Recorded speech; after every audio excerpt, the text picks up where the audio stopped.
আকাশবাণী কলকাতা। খেলার খবর পড়ছি প্রিয়া বিশ্বকর্মা। প্রথমে বিশেষ খবর। বুলাওয়াওয়ে পুরুষদের অনূর্ধ্ব-19 বিশ্বকাপ ক্রিকেটে আজ ভারত বাংলাদেশের সামনে জয়ের জন্য 239 রানের লক্ষ্যমাত্রা রেখেছে। ইন্দোরে ভারত ও নিউজিল্যান্ড আগামীকাল সিরিজের তৃতীয় ও শেষ একদিনের ম্যাচে পরস্পরের মুখোমুখি হবে।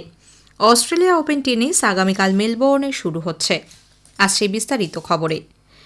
বুলাওয়াওয়ে কুইন্স স্পোর্টস ক্লাবে আজ পুরুষদের অনূর্ধ্ব-19 ক্রিকেট বিশ্বকাপ ম্যাচে ভারত বাংলাদেশের সামনে জয়ের জন্য 239 রানের লক্ষ্যমাত্রা রেখেছে। বাংলাদেশ টসে জিতে ভারতকে ব্যাট করতে পাঠায়। ভারত 48 ওভার 4 বলে 238 রানে অল আউট হয়ে যায়। ভারতের হয়ে অভিজ্ঞান অভিষেক কুন্ডু 80, বৈভব সূর্যবংশী 72 রান করেছেন। বাংলাদেশের হয়ে আল ফারহাদ 5 উইকেট নিয়েছেন। ভারতের ইনিংসের মাঝপথে বৃষ্টির কারণে খেলা বন্ধ থাকে।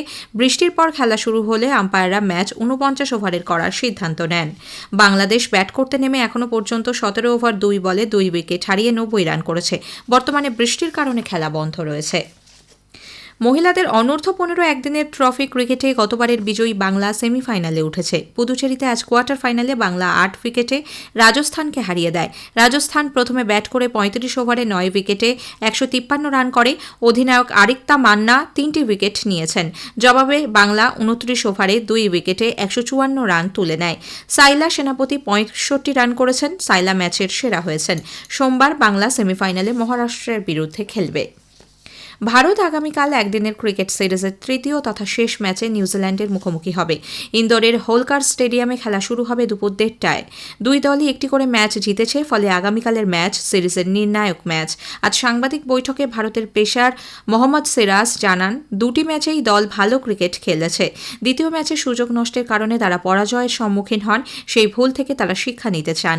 তিনি বলেন, জয় পরাজয় ঘটেই থাকে, কিন্তু দলের মধ্যে পরিবেশ ভালোই রয়েছে। আগামীকাল নির্ণায়ক ম্যাচ, তার জন্য কোনো চাপ তারা অনুভব করছেন না।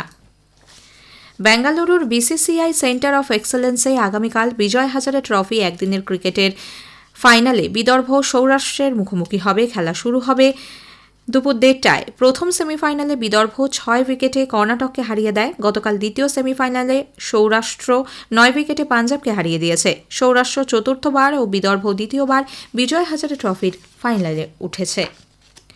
সার্ভিসেসের বিরুদ্ধে রঞ্জি ট্রফি ক্রিকেট ম্যাচের জন্য 19 সদস্যের বাংলা দল আজ ঘোষণা করা হয়েছে। দলে নেতৃত্ব দেবেন অভিমন্যু ঈশ্বরন। বাংলা ও সার্ভিসেসের মধ্যে 4 দিনের ম্যাচটি কল্যাণীতে আগামী বৃহস্পতিবার শুরু হবে। বাংলা এলিট গ্রুপ সিতে 5 ম্যাচে 23 পয়েন্ট নিয়ে শীর্ষে আছে।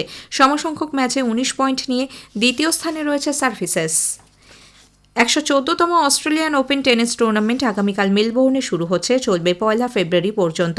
ইতালির জানিক সিনার টানা 3বার খেতাব জয়ের সামনে প্রথমবার অস্ট্রেলিয়া ওপেন জয়ের সুযোগ স্পেনের কার্লোস আলকারাজের। সার্বিয়ার নোভাক জোকোভিচের সামনে 25তম গ্র্যান্ড স্ল্যাম জয়ের সুযোগ। মহিলাদের সিঙ্গলসে আরিয়ানা সাবালেঙ্কার কাছে তৃতীয়বার অস্ট্রেলিয়া ওপেন জয়ের সুযোগ। ওল্ড ট্র্যাফোর্ডে আজ ইংলিশ প্রিমিয়ার লিগ ফুটবলের ম্যাচে ম্যানচেস্টার ইউনাইটেড 2-0 গোলে ম্যানচেস্টার সিটিকে হারিয়ে দিয়েছে। ম্যান ইউয়ের হয়ে তৃতীয়ার্ধে গোল দুটি করেছেন এমবিও ও দোরগু। এই ম্যাচ জয়ের পর ম্যানচেস্টার ইউনাইটেড 22 ম্যাচে 35 পয়েন্ট সংগ্রহ করে লিগের 4র্থ স্থানে উঠে এসেছে। মরক্কোর কাসাব্ল্যাঙ্কায় আজ আফ্রিকা কাপ অফ নেশনস ফুটবলের তৃতীয় স্থান নির্ণায়ক ম্যাচে মিশর নাইজেরিয়ার মুখোমুখি হবে। খেলা শুরু হবে ভারতীয় সময় রাত 9:30টায়। সেমিফাইনালে মিশর 0-1 গোলে সেনেগালের কাছে, নাইজেরিয়া পেনাল্টি শুটআউটে 2-4 গোলে মরক্কোর কাছে পরাজিত হয়। আগামীকাল রাবাতে ফাইনালে সেনেগাল মরক্কোর মুখোমুখি হবে। ভারত সরকারের ক্রীড়া ও যুব কল্যাণ মন্ত্রকের অন্তর্গত মাই ভারত হুগলির উদ্যোগে হুগলি জেলার পান্ডুয়া ব্লকের টেকোবাধা ফুটবল ময়দানে আজ দুদিনব্যাপী স্পোর্টস মিটের সূচনা হয়। জেলা স্তরের স্পোর্টস মিটের আটচালা গ্রুপের পরিচালনায় এর উদ্বোধন করেন তাইকোন্ডু ন্যাশনাল চ্যাম্পিয়ন সৃজিতা সাধুকা।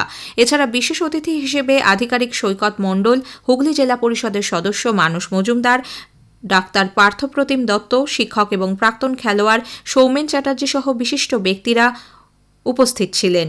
প্রথম দিনে আজ ফুটবল প্রতিযোগিতায় অংশগ্রহণ করে জেলার বিভিন্ন ব্লক থেকে আগত 8টি টিম। আগামীকাল দ্বিতীয় দিনে থাকছে ছেলে মেয়েদের run, tug of war, long jump, slow cycle প্রতিযোগিতা ইত্যাদি।